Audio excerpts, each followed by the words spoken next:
Answer today as 190 professional cyclists ride the difficult circuit in Chambéry, France to contest the Rainbow Jersey. Here as ESPN brings you the World Cycling Championships.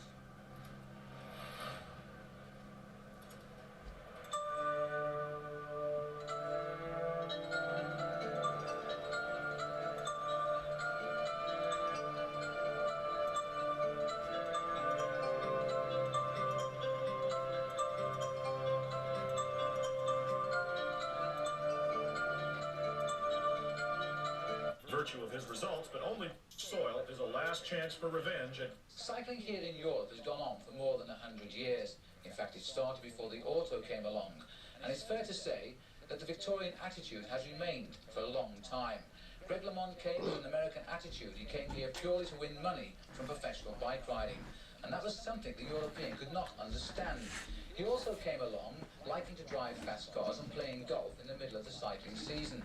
And above all, he liked eating ice cream. And this was hardly the attitude of a top professional athlete. Then came the injury when Greg LeMond was shot. And after that, the long fight back when he showed the courage of a top cyclist. After that, his popularity increased enormously. Then came the Tour de France in July 1989. Okay, let's get ready to start. By just 8 seconds. Time's it now. The Frenchman on his hometown of Paris would get all the cheers. Instead, Laurent Fignon was booed in second place, and the cheers were reserved for Greg LeMond, and they could have been heard all across Europe.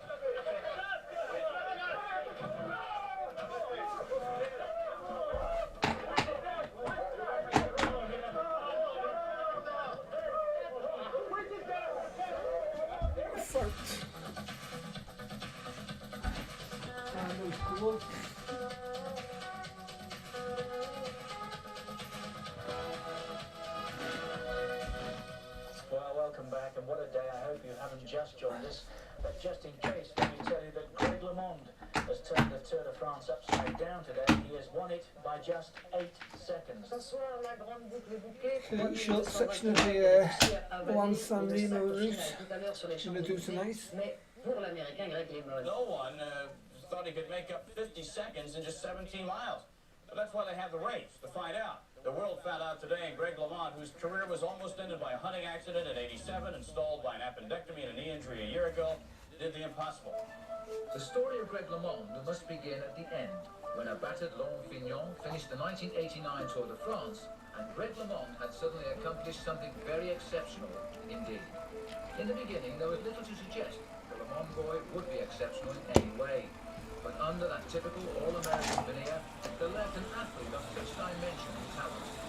At the time, when Americans were grateful to finish international competition, and winning was entirely out of the question, LeMond nonchalantly made history by winning 3 medals at the 1979 Junior World Championships, a record that still stands today. Such was the meteoric rise of Greg LeMond. LeMond became the hottest professional recruit of 1981, and racing with the pros was a dream come true. But when later success was not as forthcoming as he hoped, LeMond felt isolated in a Europe of strange custom and remarkably hostile press. Then in 1983, he realised one of his 2 lifelong ambitions. After a sleepless night and a bad case of nerves, he hit the big time with a resounding solo victory in the World Championship. With the rainbow jersey draped over his shoulders for a year, LeMond was no For some reason, the panel on the side has smaller. It was his first Tour de France, a disappointment because he didn't win, and in his second tour he sacrificed his chance for teammate Bernard Hinault. This marked the start of a dark period for LeMond. Oh sure, he took the silver medal in the 1985 World Championship, but LeMond had seen now an ugly side of cycling. He felt bitter, at war with his team, at war with his sport, and perhaps even at war with himself. The lowest point was, paradoxically, the highest point. When Greg LeMond won the Tour de France in 1986, he felt so stretched and abused that he could scarcely enjoy winning the most coveted prize in cycling. LeMond won the race, but the war with Bernard Hinault and his team, Lamy Claire, had reached a legal finish. If LeMond had felt isolated before, he was now truly alone. In America, though, the situation was entirely different. Le Mans was the obvious golden boy of an invigorating sport. He appeared on morning news shows, made popular appearances, and wrote a book. But just when it seemed Greg LeMond might be turning a corner in April 1987, his world came crashing down with a flurry of gunshots. Out turkey hunting, he was accidentally shot in the abdomen by his brother-in-law Pat Blades. And so one of the greatest athletes alive fell in a heap, riddled with buckshot. It was as if a great concert pianist had broken both hands. There seemed to be no end to the calamities Le Mans suffered. While on the road to recovery, he was felled with appendicitis. Then later, it was tendinitis. Yet all this trouble had a strangely healing effect. He moved away from sunny California to Minnesota, where he was more comfortable with the decency of Midwestern manners. Of course, we all know this story has a happy ending, and it's ironic how tragedy has a way of reinforcing life's happier moments. Greg LeMond doesn't hide the fact that without the hunting accident, his recent success wouldn't be nearly as poignant. Now, Greg LeMond has become what's known as a hot property. Warner Brothers will make a movie on his story, and he stands to become the first cyclist ever to make $1 million a year. The cynical observer might say that it's no surprise that America's blue-eyed boy now seems so content and at ease. After all, success does have that effect. But there will be misunderstanding Greg LeMond, because unlike the yuppies of his generation, LeMond is not interested in power-mongering or collecting zeros in his bank account. LeMond's greatest motivation for success, quite simply, is family. Greg's been married to Kathy for 9 years, and they already have 2 sons with a 3rd child expected soon. But whatever his personal motivations, fame and fortune keep coming LeMond's way. Even so, LeMond still lucidly recalls that, until recently, things were completely different. There were times where I was getting robbed and I couldn't say to people that normally I could keep up with when I was in good shape with one leg. So, I had some really hard times in the last few years. It's weird sometimes.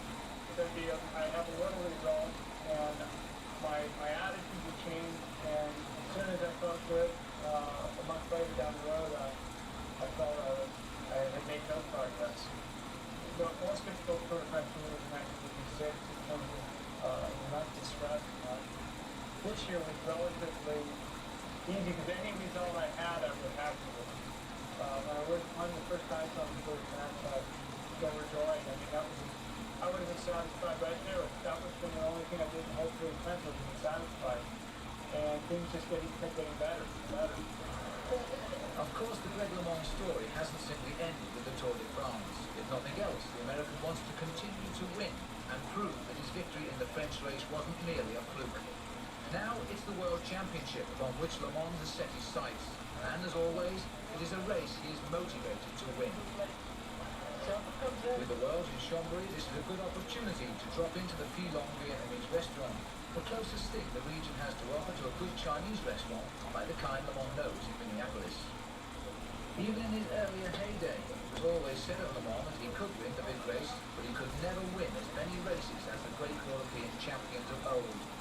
But feasting over a plate of salad ségonaise and prawns in Vietnamese sweet and sour sauce, LeMond is clearly a changed man.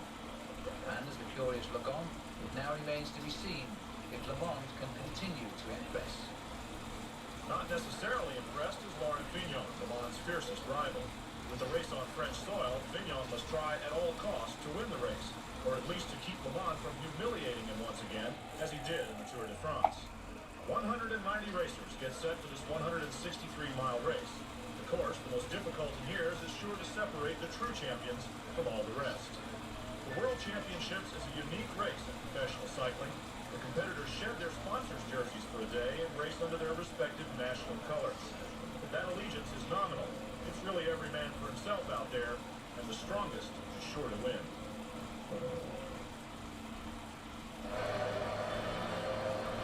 With the race underway, American Alexei Greywall leads the pack, and most of the riders in that pack know that the real race is yet to come. It's still early. But with 13 laps to go, Denmark's Kim Andersen makes the first bid to escape. He is joined by Colombia's Rosancio Gonzalez, Peter de Klerk of Belgium, and Martin Ducrot of Holland. pack behind, however, is unconcerned. These early breakaways are not given much hope. Tell that to the riders who are out there, however. Their hope is to win the World Championship. The local favorite is Terry Clabriola. He's in this breakaway having his best day ever.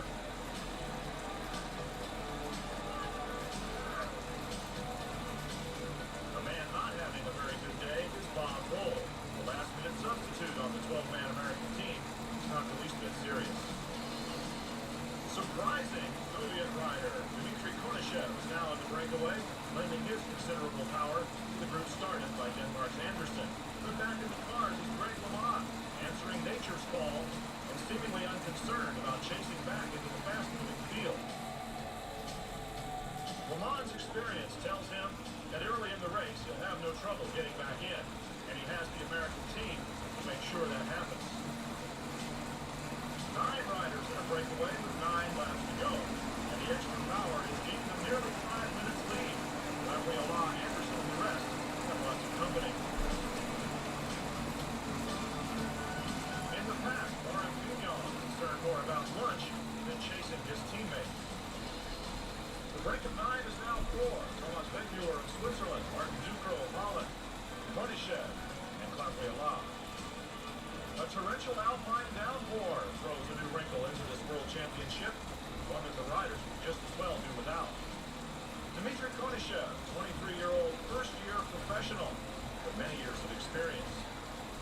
The breakaway of 4 riders with just over 6 laps to go, and their lead is down to 3 minutes and 40 seconds.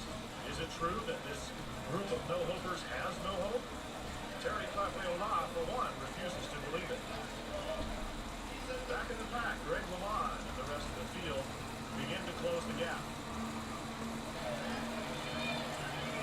And so we may be witnessing a typical pattern of professional racing. The early men working their hearts out and getting no glory. And so with 5 laps to go, time is now for Greg LeMond and the other big stars to go to work.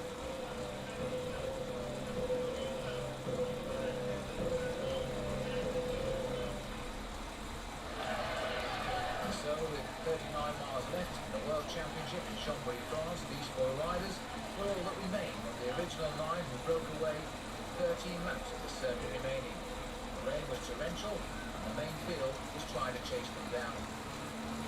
Eventually, the attacks began to come, and the Frenchman Tim Claverola was pouring on the power at the front. Alongside him, Martin Ducro, number 152. This time, they were heading up to the top of the Côte de Montagne together.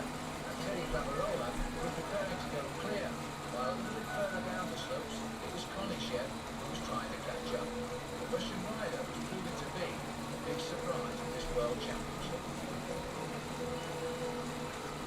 Further down the slopes, Enrico Delgado, in his third this year's Tour de France, was trying to make up lost ground. Ahead, it's time to move for Terry Claverola, content with the gain so far, and there was still a long way to go. Perhaps the main field knew it, and the chase was not yet in flight. Claverola, who abandoned the Tour de France this year on the road to Poitiers with a broken hand, is now hoping to take revenge. After all, he trained for this ever since he came out of the Tour de France. He was a man in a hurry. Martin Ducro behind was trying to keep up with him. So too was the Russian rider, Poggi. The time gap now was coming down. Just shade over 2.5 minutes, the big field was beginning to hunt the leaders.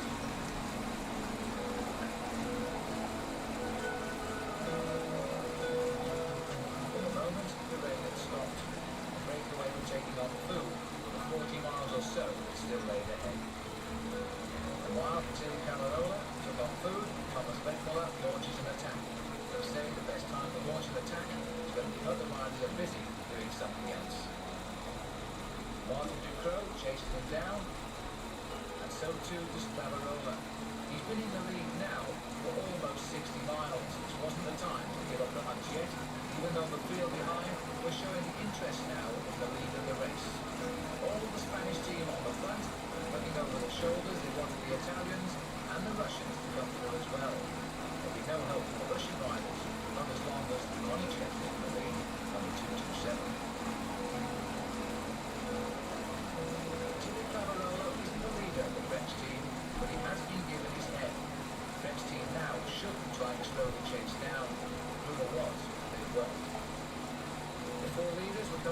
together. Thomas Beckmuller, who had not been climbing well all day, being caught first by Clavarola, then Conisher, and then Ducrot. They now face 3 more climbs, and that's all of the Côte de Montagnol. This massive crowd, their enthusiasm not dampened by the heavy rain, was still hoping that Clavarola could pull off what seemed impossible. An early escaper, he still held a lead. The field behind now were beginning to chase very hard. The lead was coming down very, very quickly. Already in this race, 120 riders had abandoned the event. Now Ducrot was in trouble. He soon would be out. And so we're left with just Thierry Clavarola, who was forced to pace all day long, pulled along by the very thought he was a Frenchman riding just down the road from where he lives. And Conisher was surprised he was going with him. But then came Stephen Rooks up from the main field, and in just 2 kilometres on the climb, he closed 30 seconds on the leaders. He hadn't caught them yet, but it wouldn't be long now. The cheers of the crowd at last a face many people recognised. King of the Mountain in this year's Tour de France, second overall in that race a year ago. Dutchman was on the attack. Further behind, the pack had shrunk from the original 190 starters to a mere handful. But still the famous names were there. Sean Kelly, Laurent Fignon, Greg LeMond had still to make their move. With just 2 climbs of the Côte de Montagnol to go, Clavarola was still inspired, and the persistent Russian, Poggi, was just behind him. But now the field went full flight. Sean Kelly was in the leading group, so too was Martinelli. But look at this. Stephen Rooks, the Dutchman, on the descent of the Côte de Montagnol. Just over 10 miles to go to the finish. Stephen Rooks had joined the front too. As the riders came through to begin their final lap, the rain still coming down, the 3 leaders were in sight now of all the chasers. The big names were coming back into the race. The big names could still win the world title. And among them, Laurent Fignon, Sean Kelly, Steve Bauer, Zahareta from Spain, Porter Kilian from Belgium, and Greg LeMond. We'll be back.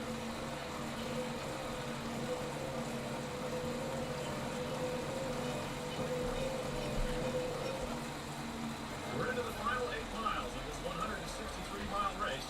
Greg LeMond, Laurent Fignon, Sean Kelly, and the other favorites now have their hopes of winning the World Championship title very definitely alive. So at long last, the favourites have made their move. They can see the 3 leaders now, and Greg LeMond is driving this group along. The American rider who's won the Tour de France, he's in again in a chasing group. There is the front on the far left. He knows now too his greatest rival, Laurent Fignon, number 88, is right up behind. What's interesting too that the protagonists of last year's World Championships are also side by side. Steve Bauer and of course Porter Kilian, the subject of controversy 1 year ago. Looked as though Fignon there said something to Sean Kelly he didn't like, and I think it was go to the front, and Kelly told him, broad Irish, exactly what he thought of that. San Lorenzo of Spain is having an excellent year. His country well represented by this young man. Navigator setting the pace at the front at the moment. He's ridden the Tour of Italy, Tour of Spain, and the Tour de France this year. What a great season he's had, finishing 5th in the Tour de France. The lead was almost 3 minutes, Phil, and it went down to 40 seconds almost immediately. But since then, it's really hovered at that point. And I think the breakaway still feels secure, still feels possible that they can win, even though the distance is so small. So is the distance to the finish line. Well, we're seeing here, Brian, the gap up to the leaders. Even though a helicopter camera takes us further along the road, it's still a considerable gap, as you say. There they are. And they're being led by Stephen Rooks, who did a terrific ride to cross this gap. Came across on his own. Really added the power now to the engine here. Thierry Clavarola, for my money, has been the star of this championship in 2nd place, but now surely he's getting tired. He's been out in front for 95 miles. He shared the spotlight, however, with Konishev, the elegant Soviet rider, just disappearing off to the left. Gabriel certainly the sentimental favorite here, not only for the French crowd, but for everyone who has watched this race. I would agree with you. He really has been the star. Tall figure, Stephen Rooks, trying to keep this gap alive. He changes down the gears. At least the climbs have suited him, and still he wants some help from Clavarola. But he must now see, Brian, looking over his shoulder there, this group with Martinelli and Sean Kelly, the 2 boys in green, Steve Bauer here in the blue jersey to our left, and Greg LeMond driving the group at the front. Also in the middle of that group is Gianni Bugno, a man who many of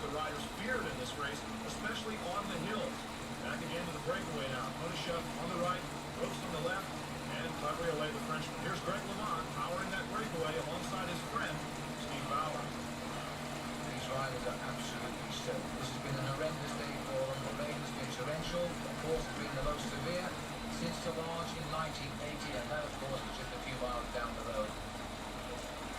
Gianni Bugno and Sean Kelly and the others in the field, even there, looking behind themselves nervously. Only recently have they left the remainder of the midfield. Although I think we're on the far right, and on the left of the picture, that's Steve Bauer back in the final showdown again. Last year, of course, we had that big controversial finish. These are the three leaders, and quite clearly, they are losing their impetus. Stephen Brooks is doing most of the work. Konishev is looking back, and it seems to me that Konishev is the crafty one of this breakaway. He might still be conserving something for the finish. I think the race crew now really senses the kill, and the body language of the breakaway tells us that yes, indeed, they feel like they are beaten at this point. So now, if anything, the pace in this chase is starting to pick up. Bauer in the front, and Fignon sitting in second spot. This is the last chance for these now. This is the springboard, the final climb of the hill. If they don't go here, they can wave goodbye to the 3 medals because they're up the road. We've got Sean Kelly.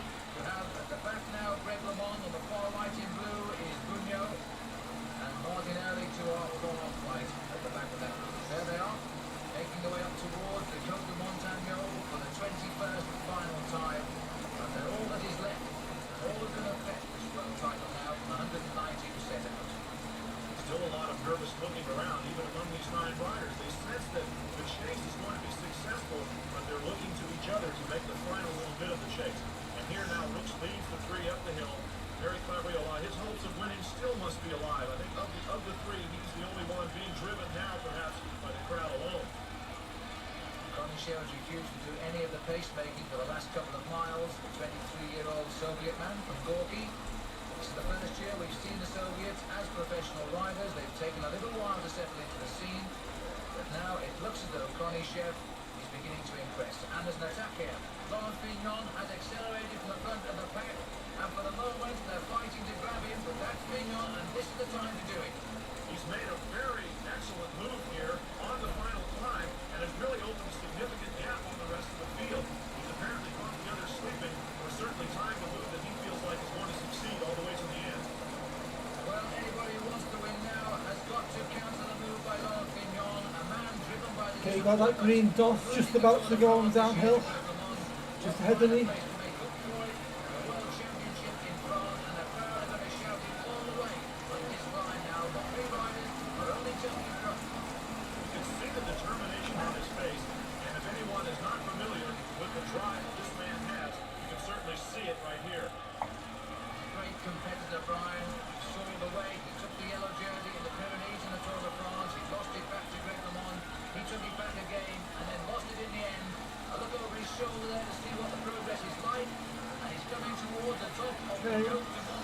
Looks like we've got 2 segments. We've got the hill segment on the next hill, and then there's a sprint segment before the finish line.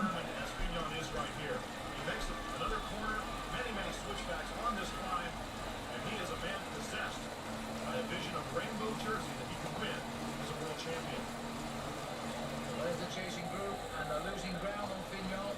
And Fignon will know it now. He's gambled everything on this attack. So it looks as though Laurent Fignon is heading towards victory in the World Championship. Can it be possible? Got my team racing ahead now. Certainly seems so. Stay with us. We'll be back. The original 3 breakaway riders not willing to give up the race, still hoping to survive and win. Brooks, Laviola, and Konishev. Laurent Fignon in hot pursuit. So there's just 4 miles remaining now on the 163, and Greg LeMond has made his move. Look at this. Greg LeMond has flown across the gap on the chasing group. He's caught Laurent Fignon, and he's making it look so easy. Fignon glances over his shoulder there, but I don't think he'll know yet that Greg LeMond has joined him. That is a fine piece of riding by the American. Now he knows, because he's locked through to his inside, and LeMond attacks him. And Fignon is finding somewhere the reserves to go and catch up with LeMond. Laurent Fignon's worst nightmare has come back to life. Greg LeMond surging on the hill in the final stage of the Tour de France. These 2 fought some 3 minutes apart. Here they're side by side on the final climb. And look at this, LeMond goes again. Lemon goes again, and this time he has the 3 leaders in sight. So for the first time in the best part of 3.5 hours, the men at the head of the World Championship can be seen, and it's the American Greg LeMond who races to get across to them first. He's dragging with him Laurent Fignon, and Fignon's in trouble. Fignon has lost the gap just like he did at the Tour de France. LeMond is going away from him. So Laurent Fignon, but the top of the hill is going, Brian, and Fignon can come back yet. Here comes Lemon right around the trio. And look at Clavriola. The fight in him is not yet gone. As Lemon comes by, it is the Frenchman that goes to his wheel as they begin now the descent. So we have Lemon leading from Clavriola, Connie Chev, and Stephen Rockster. Fignon is just off the back. This is Steve Bauer here, also trying to cross the gap. And look at this. Steve Bauer has a flat back tyre. I'm certain, Brian, that Steve Bauer had a flat back tyre there as he was coming down this descent. It is certainly, yes it is. Look, the flat rear tire is signaling, but it's far too late to change the wheel and get back in. A man that probably has the most incredible bad luck that is so close to victory or a chance at here at the World Championship again. I can't believe that, Brian. Last year he disqualified for the World Championship. Now he's out at the most crucial note with a flat. He won't believe it either. But this is now developing into one of the finest finishes for years. And this is the group behind, and they look as though they're beaten. Robert Miller is there, the white jersey, number 3 in line. These are the stragglers now. What has been a day of attrition in this rain. Most of them have given up, and we hear that less than 50 are still riding around the course. Still the crowd who cheer up the remnants of this World Championship, and this bunch here do not know what is happening at the front. What a dramatic end we're in for. The final 2 miles of the race course, and on the descent now, it's very, very difficult for attacks to happen and gaps to be closed. There's Laurent Fignon, though. He has rejoined and, in fact, gone away from the small group that he was with. And Greg LeMond is the one that's making the chase right now. Brian, I can't believe this. This World Championship is coming down between the 2 same men who dominated the Tour de France, and it's Fignon just ahead now of Greg LeMond, and the other 3 trying to match the pace. We're on the descent now, down towards the finish in Chambéry. They've certainly thrown caution to the wind, even on this wet road. No tiptoeing around the corners for this group, not with a World Championship at stake. 90 kilometers an hour, nearly 60 miles an hour for the breakaway group. And Fignon has been caught by LeMond. There are 5 riders together now. Brooks in the back, 2 Frenchmen, the Soviet, and American Greg LeMond. So the odds now surely are on the side of the French with 2 riders here. But Connie Chev is the man pushing the pace, and this really is a fine piece of riding by him. He's been out amongst the leaders all day, and he still will not give up. We saw him waiting when the 3 were about to be caught, and now it seems he was keeping something back for the sprint. With less than 2 miles to go, this race is far from over. Stay with us. And we're now back in the last 2 miles of this year's title race, and Connie Chev of the Soviet Union leading the race down the mountain towards the finish in Chambéry.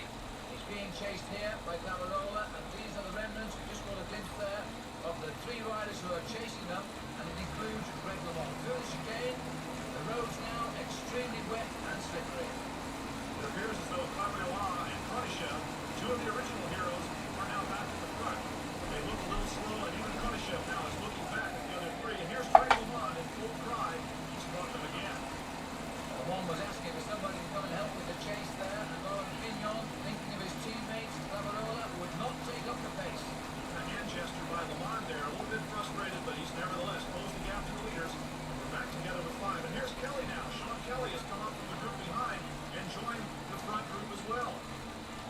So the great veteran of the World Championship, Sean Kelly, who's won a silver medal as far back as 1982 in England, is now back in this race. He's prepared for it, he wants to win it, and surely at 33 now, the man in green, this has got to be his last shot. Certainly one of the most dangerous sprinters in the group. And here goes Laurent Fignon, not wanting to wait for a sprint. Against Sean Kelly or Greg LeMond or any of the others, Laurent Fignon again, very animated here as we come down to just the final mile and a half or so of this race. 6 rides remaining, Clavriola dangling off the back, perhaps at last the man from France is feeling the pressure.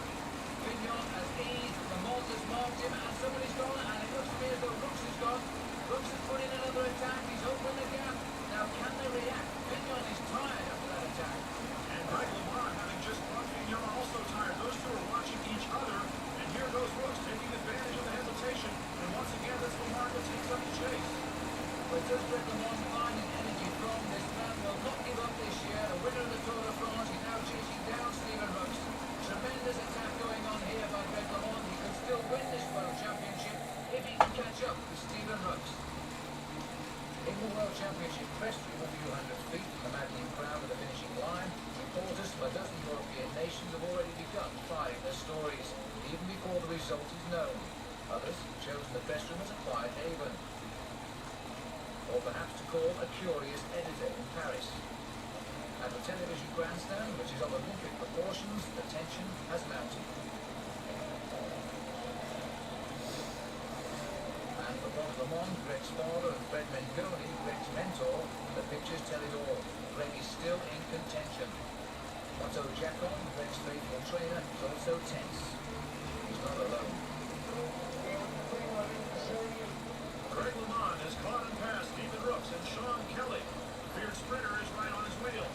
Rooks tries to tack on to those two. They look over their shoulders, and just in the upper right corner of the screen come the rest of the players, led by Laurent Fignon.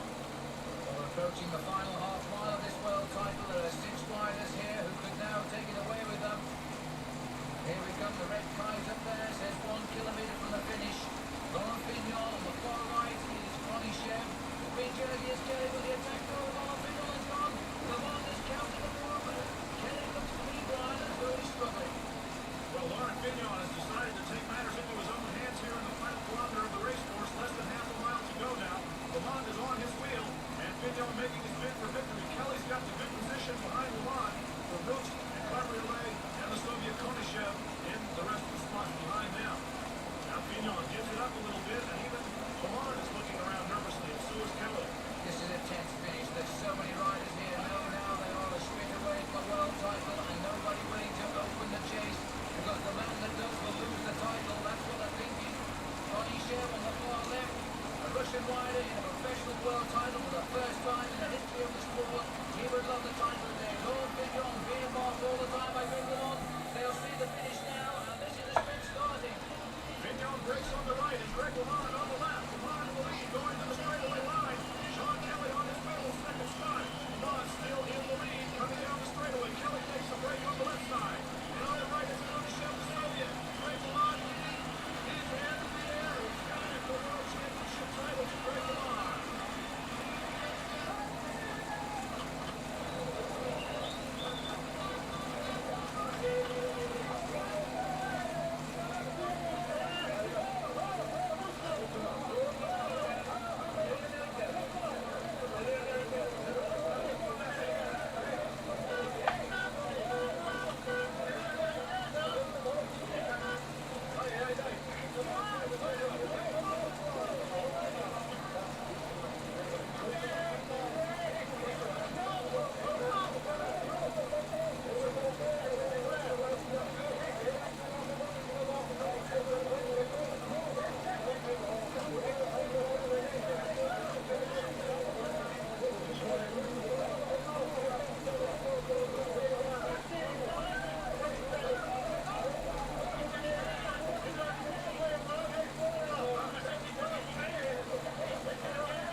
Somebody catching up to me. Continues for the new world champion, Greg LeMond of the United States. Or did I just pass them? I don't know. This young man, being on a deathbed, champion of the world, winner of the Tour de France. And now if he can only survive the crush of the press and the crush of the fans to get to the podium and collect his medal. 2 laps to go, the whole race changed, and you were a very big part of that. Well, 2 laps to go, I really didn't think I was even going to finish the race. It was only until a lap and a half, 2 laps to go that I started feeling good. Really on the last lap, and I felt very, very good. And so the stats figure, Laurent Fignon almost going the wrong way. What a year it's been for him, beaten again by the Americans. All that's left now for Greg LeMond is to collect the laurels of his victory. He already has the rainbow jersey that he wore once before, and now the gold medal. Greg LeMond, for the second time in 1989, stands atop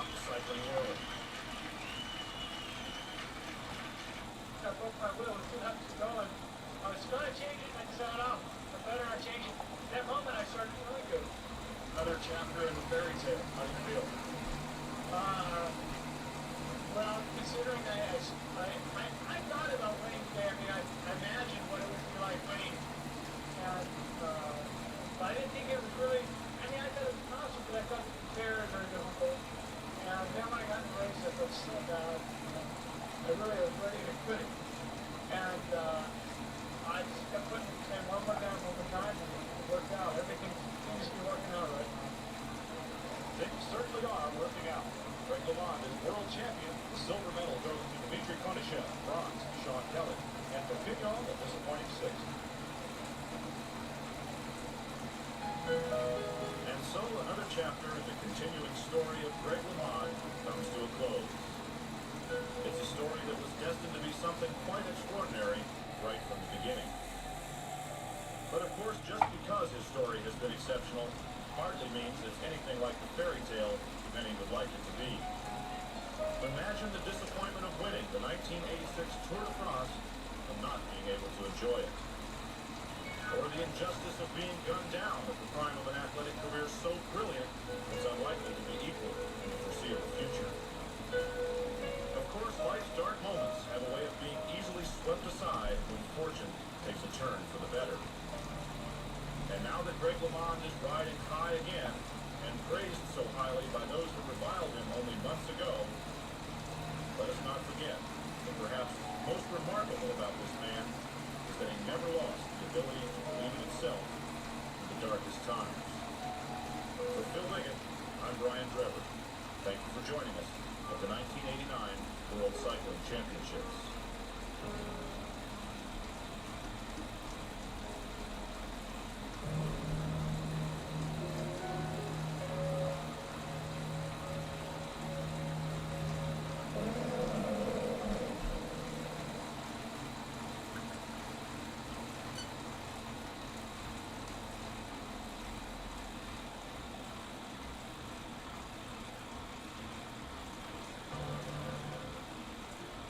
We're coming up now to the 7 laps to go point.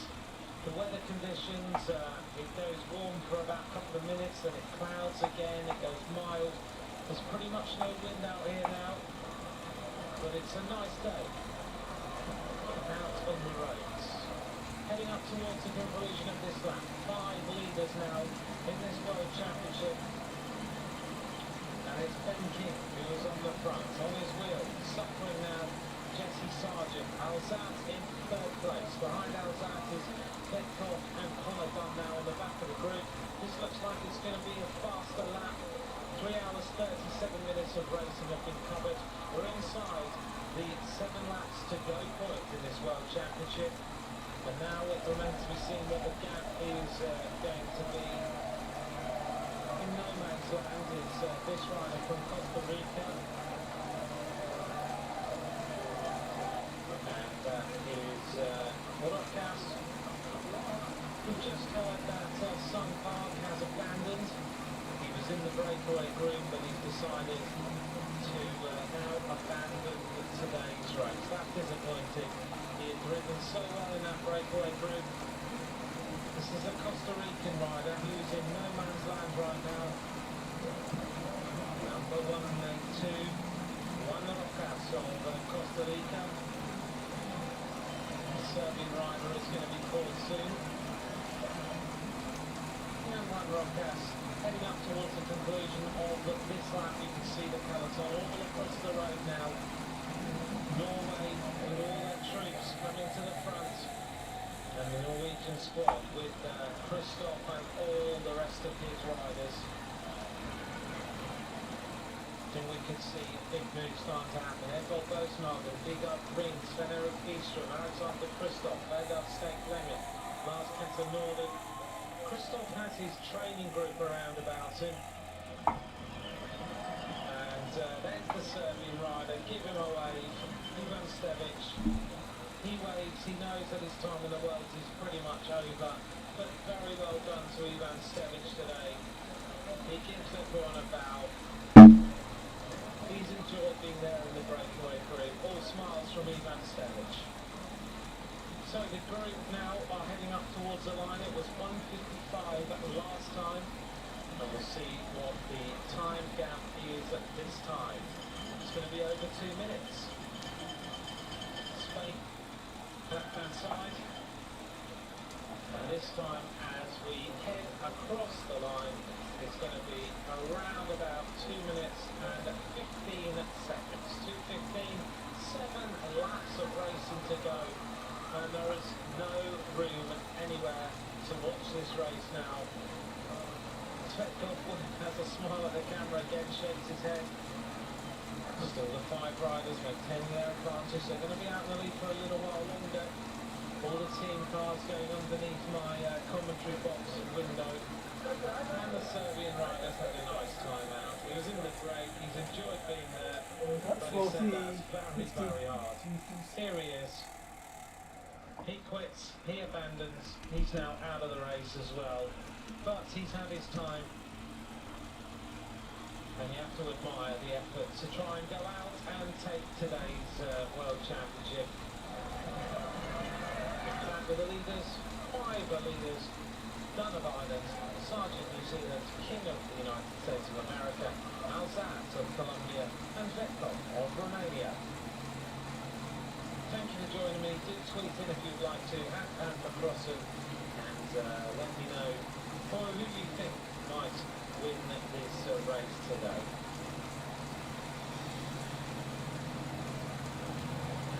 Thanks, Philip, for your message on Twitter today. As we look at these riders now, the Spanish riders dominating the front of the peloton. So are the Polish riders and also one Brazilian rider up towards the front of the race. Jos van Enden looks around to see where everyone is. He's kind of left them behind a little bit. The gap starting to grow a teeny bit more. 2:25 now, and Radio Tour the advantage for these riders. Well, I hope you're enjoying today's action. A lot more is going to happen before the end of this race.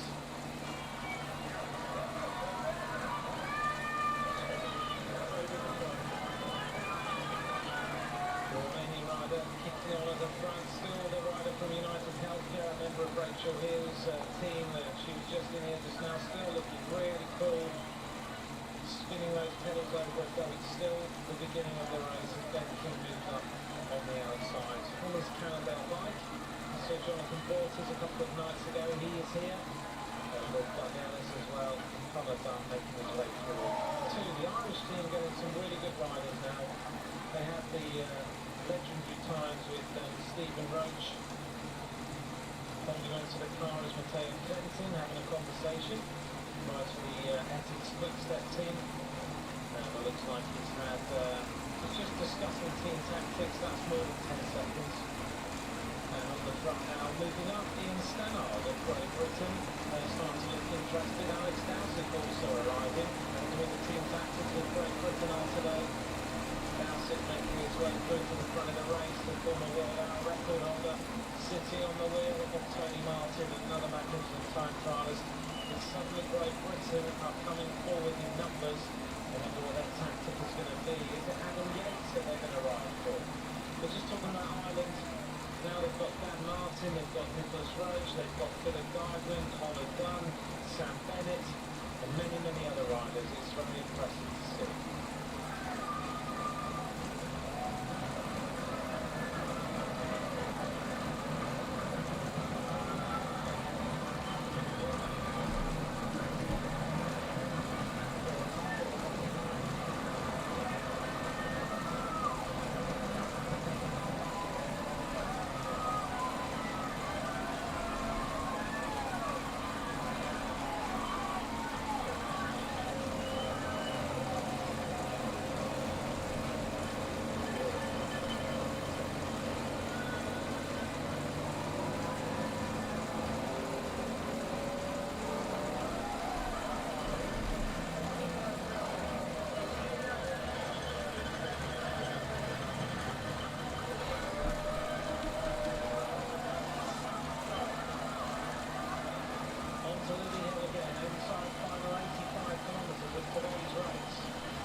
Or he can pass me.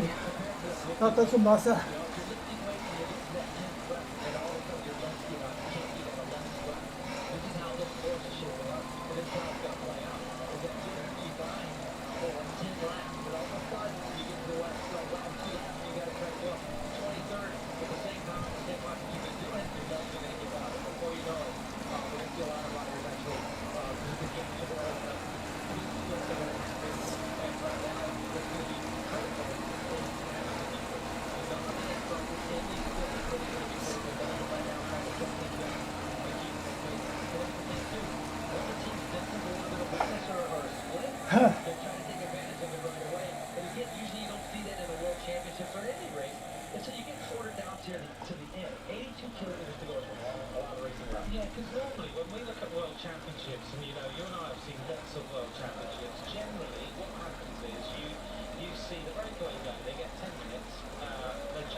San Remo is 300, but apart from that, there are not many riders there are not many races 260k anywhere in the world.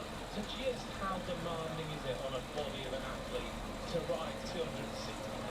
It's hard, especially, again, everybody can make 120 miles. Yeah. The last 30 miles are completely different. It takes a whole different heat, and it takes a world champion to be able to have the strength to be able to get there at the end.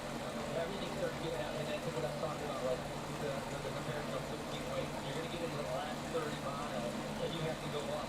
You'll be at 23rd, the length is just going to get out. Riders, they could be feeling very, very well, and they'll be very surprised how they catch up with it, and all of a sudden the power is gone. I've seen riders, sitting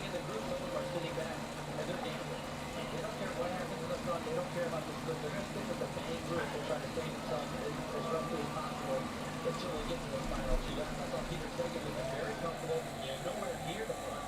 Last time they went through, the split was up the road. He was at the I think less. I'm just going to roll it. The rider behind, can't even read that name because the writing's too slow for me from where I am on the bike.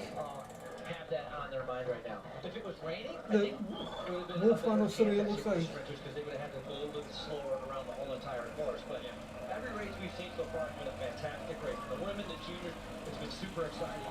This is shaping up right now to kind of explode and turn into another fantastic race. Yeah, I think it is. We've got 3 riders making their way off the front right now. One of them is Kirienko trying to come across the Belarusian in the colours. It might be Sweetsoft actually, who's just coming across here to these 2 leaders, which means that we are going to see a pretty incredible group at the front.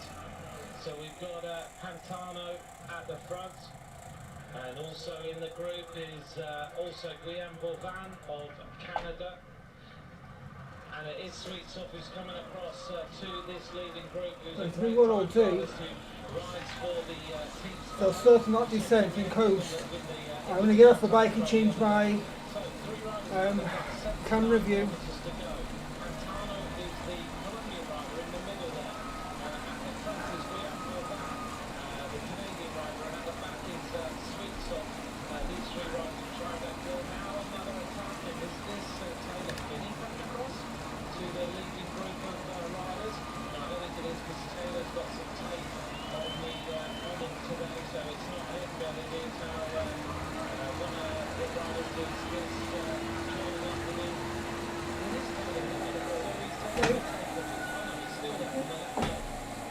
Off the bike.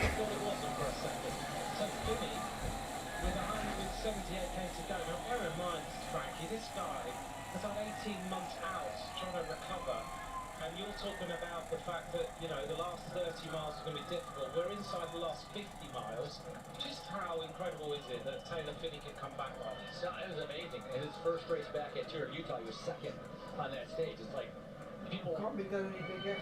training and racing for years, and they can't get first, second, or third in any kind of stage. And remarkable talent. And so he, I think, delayed coming back in order to make sure that he was at full strength when he came back. And now, looking back, it was the best decision he made, without having to come back too early. But he's been on a remarkable ride. Obviously, part of BNC Team Time Trial World Championship, gold medal. So everything has been lining up for him. And the distance, if there's something, power is not going to be the problem for Taylor Phinney. The distance will be the problem. Because that short time in coming back, he really hasn't had the time to be able to build up, I think, that kind of endurance to be there. But Race.com has been now, it's starting to grow. 57 seconds is now the advantage for this leading group of 4 riders. Let's just remind us of who they are. If you've just joined us now, Pantano of Colombia, Bourvin of Canada, Sweetsoft of Belarus, Taylor Phinney of the United States of America, being chased now down by Gatis Smoukalis, the Latvian rider. Stephen Cummins has made his way back into the peloton, a rider who rides at the back of the race all the time. He always tells me, I always say that, but it's true. He sits there constantly. He's just had a mechanical. There are some riders who like to ride at the front and some riders who like to ride at the back. it can be much less stressful riding at the back. Okay. And easier. Yeah? And easier, it can be. It depends on the course. On this course, I'm not so sure riding at the back would be easier, but on other courses, for sure. But big chance that you're not going to be able to move up at a certain time. You're not going to be able to make the attack. You're going to miss a split. Anything can happen in the crashes. So there's a lot of risk with riding at the back. On this type of course, I think it would be harder. Plus, the dynamics of the splits happening, I think there's too much that can happen out there. But right now, in the first break, what was the maximum they got up to? Maybe 3.5 minutes? Yeah. They didn't really give it too much of a leash. This is already up to a minute, starting to move up the road.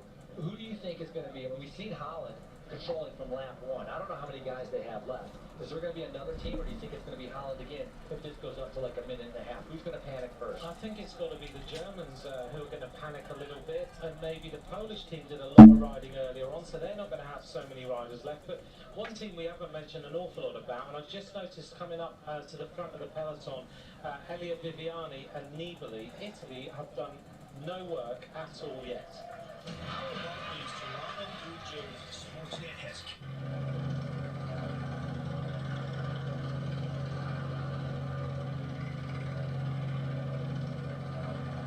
just heard that Nasser Bouhanni's had a mechanical problem and he's just been paced back into the peloton by two teammates. So Nasser Bouhanni is still in with a shout of winning this world title.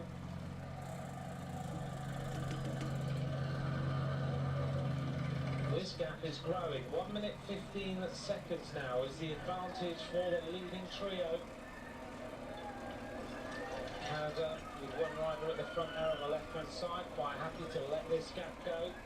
The American riders also sitting near the front. They're happy for Taylor Phinney to be there.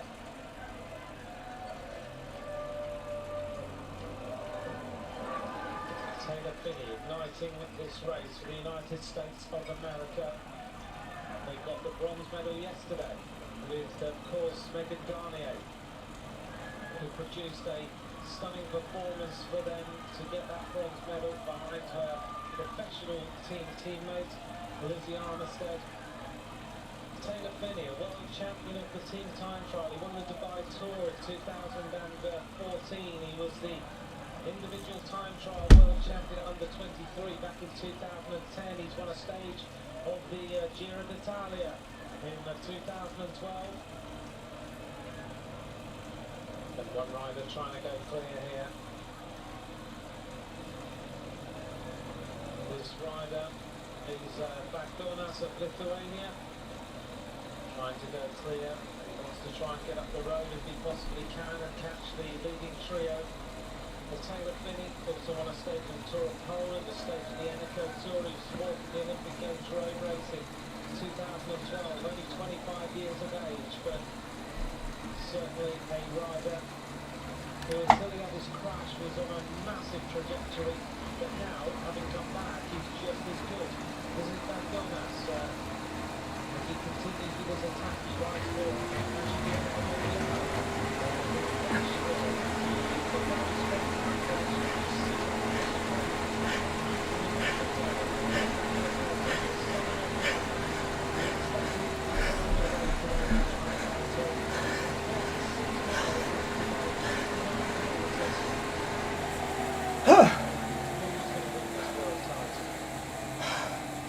Hell yeah!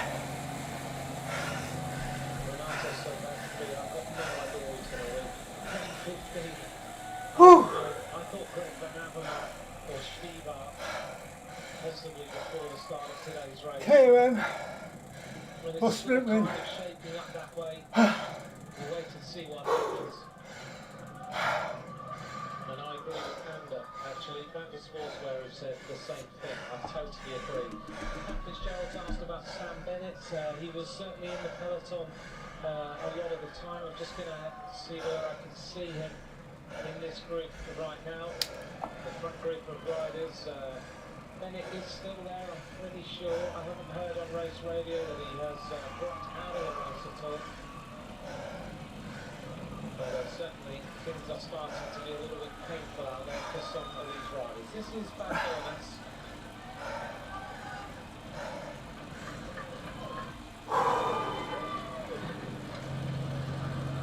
Giving us Bagdonas is 29 years of age as he time trials away. He won the Amposta Ross when he rode for the Amposta Kelly team. He's won a stage of the Tour of Britain as well. And he rides for now Agiguer Le Mondiale. So a tough bike rider, really good time riders. As we look down now on the peloton, and it is the Dutch team and also the Germans who are keeping everything in control. Sweet Top Master at bottom, which he takes with professional ease. Look at that. Phinney, Sweet Top, the kilometres as they go through the feed again.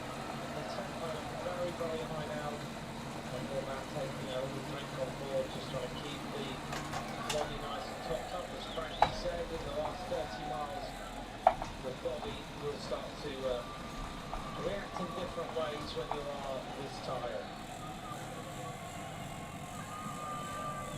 Bagdonas has just finished the that was fun. It has been interesting the way we've seen little groups of riders going off the front all of the time in today's race. We had that early breakaway But now as things stand, a trio of riders, and the gap now goes out to 1 minute and 25 seconds. Quite a similar pattern to what happened yesterday in the women's race, where we saw that group of riders go clear and they got over a minute with a couple of laps to go, and we're seeing similar things happening right now. But Bagdonas is giving this an awful lot of throttle to try and get to the front of the race.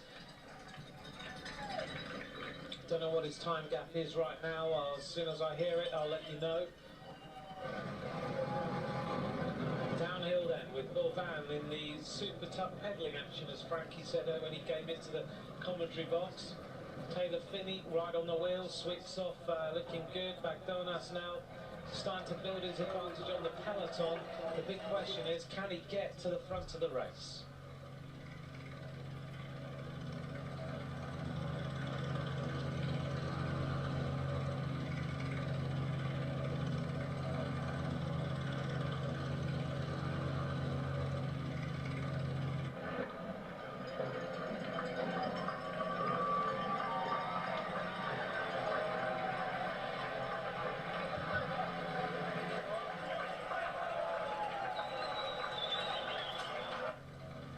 Huge crash on the left-hand side of the road.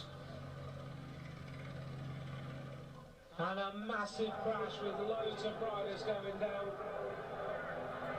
in this feeding area. Team Sky's Nordic is down. There was one rider